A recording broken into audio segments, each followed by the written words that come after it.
なぜ同じ悩みは何度も繰り返されるのでしょうか？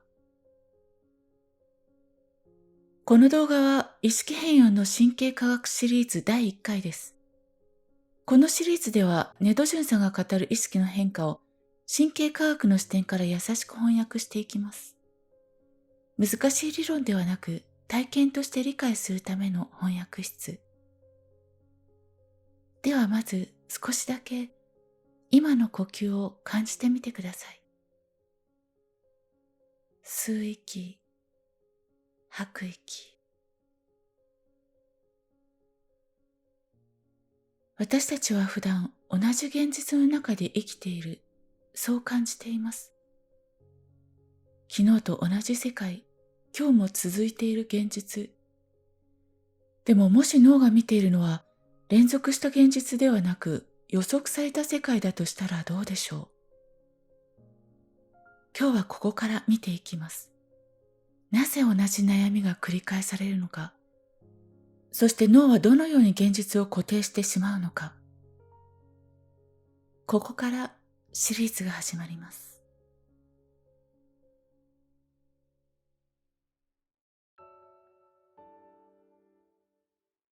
もう一度先ほどの身体感覚を思い出してください。数秒前まで体の存在を意識していなかったはずです。でも今は感じられる。新しく生まれたわけではないのに。ただ脳が表示を許可しただけです。脳は毎秒膨大な情報を削除しています。意識とはライトのようなものです。照らした場所だけが現実として現れる。神経科学では注意を向けた回路は強化されます。つまり、意識の焦点とは人生の編集ボタンです。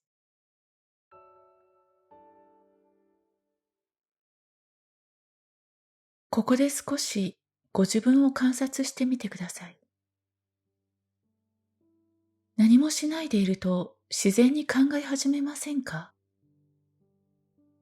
今日のこと、過去の会話、未来の不安。これは脳の標準モード、デフォルトモードネットワーク。この回路は私という物語を維持します。ですが同時に現状否定、仮想未来、自己否定。ネドジュンさんの言う三つ首の蛇を生み続けます。神経科学的にはストレス予測ループです。ここで小さな体験を。今、次の呼吸の吐く息だけに注意を向けてみてください。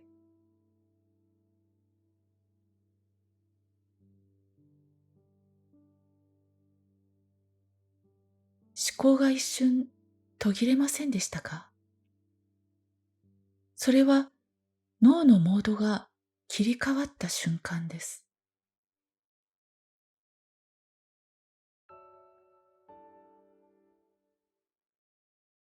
身体感覚に注意を向けると、脳では静かな革命が起きます。思考ネットワークが弱まり、感覚ネットワークが前に出ます。少し試してみましょう。今、音を聞いてください。意味ではなく、純粋な音として、遠くの音、近くの音。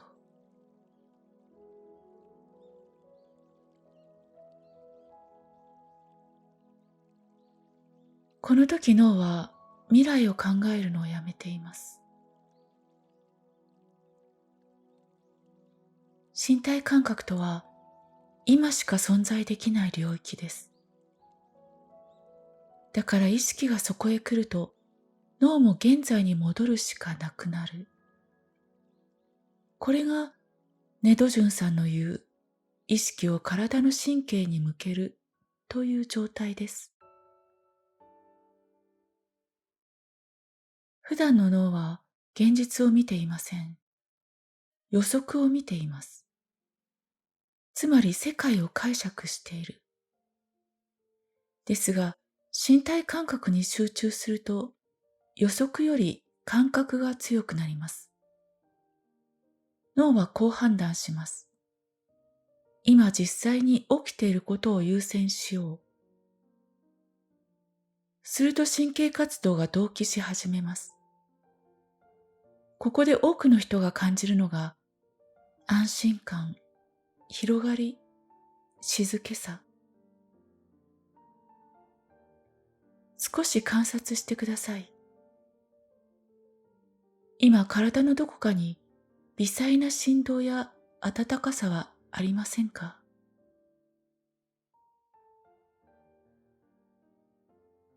それが神経活動が整い始めたサインです。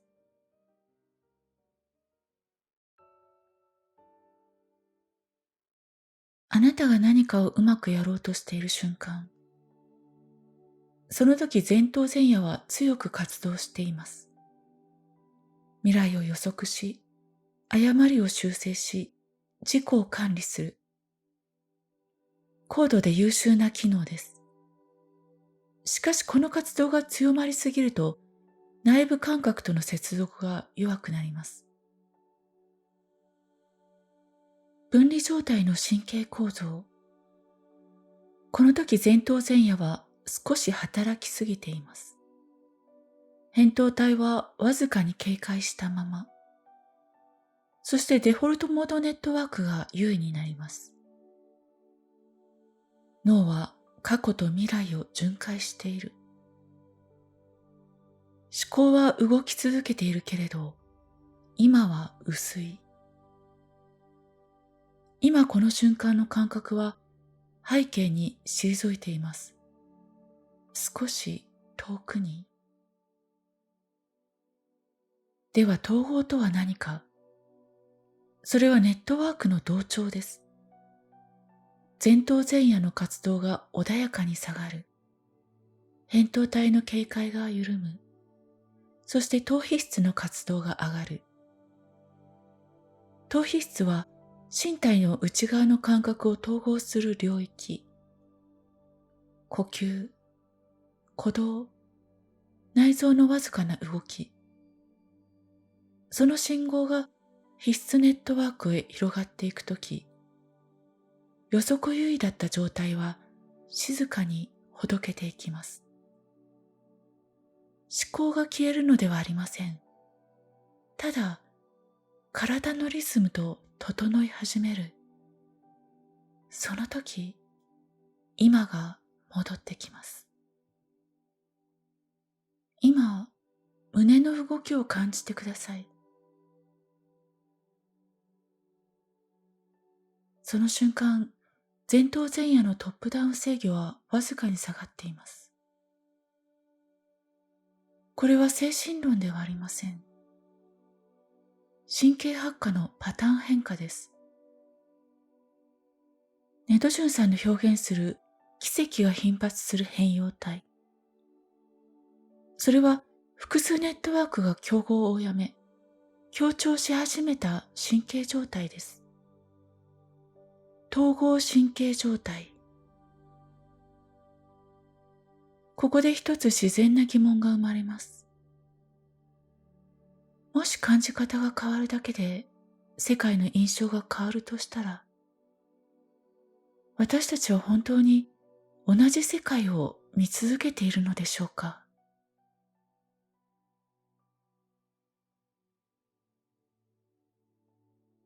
ここで少し不思議な話をします。私たちは普段世界が連続して存在していると感じています。昨日の続きが今日で、さっきの続きが今。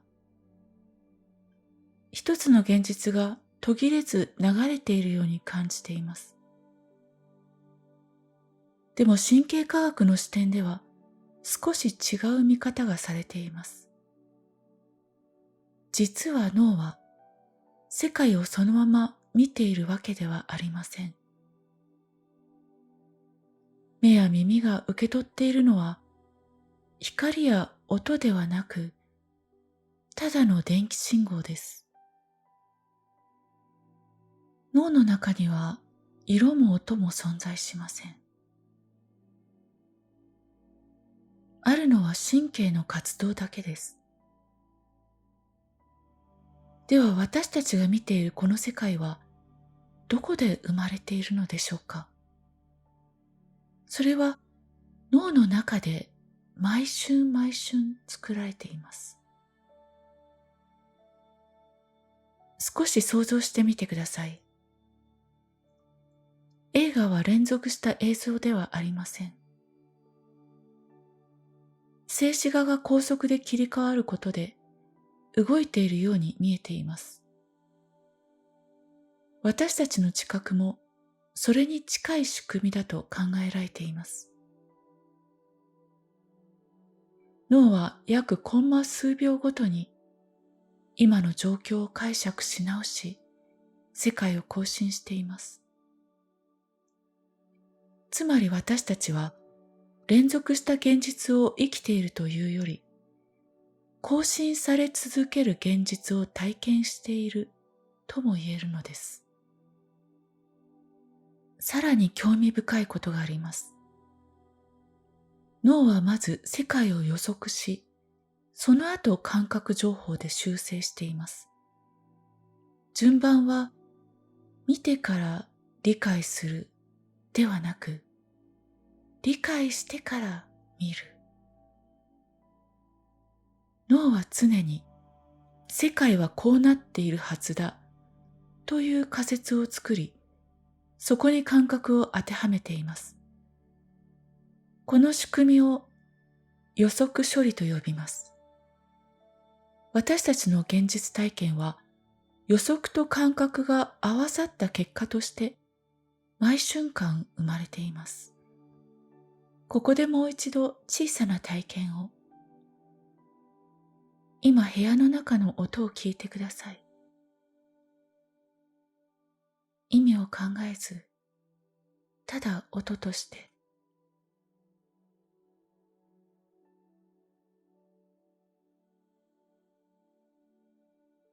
少しだけ世界が新しく感じませんか？それは外の世界が変わったからではありません。脳が予測よりも感覚を優先し始めたからです。思考に強く入っているとき、脳は過去と未来の予測を強く使います。すると次の瞬間も同じ世界が生成され続けます。同じ悩み、同じ感覚、同じ現実。しかし身体感覚に意識が戻ると、脳はこう判断します。今起きている情報を基準にしよう。その瞬間、予測モデルが更新されます。そして次の瞬間の世界は、ほんの少し違うものとして生成されます。ネドジュンさんが語る意識の焦点が今ここの体の感覚をすべて受け入れて、私たちの意識が体の細胞と体の神経とリンクし共鳴したとき、変容体が発動し、次の瞬間に変容した世界を生み出すという表現は、外の地球が作り変わるという意味ではなく、体験される現実が再生成されるということなのかもしれません。世界は固定された舞台ではなく、意識と神経の状態によって毎瞬間描き直される風景。だからこそ、意識の焦点が変わると、世界が変わったように感じるのです。今この瞬間も、脳は静かに次の現実を作り続けています。そしてその材料として使われているのが、今、あなたが感じているこの感覚です。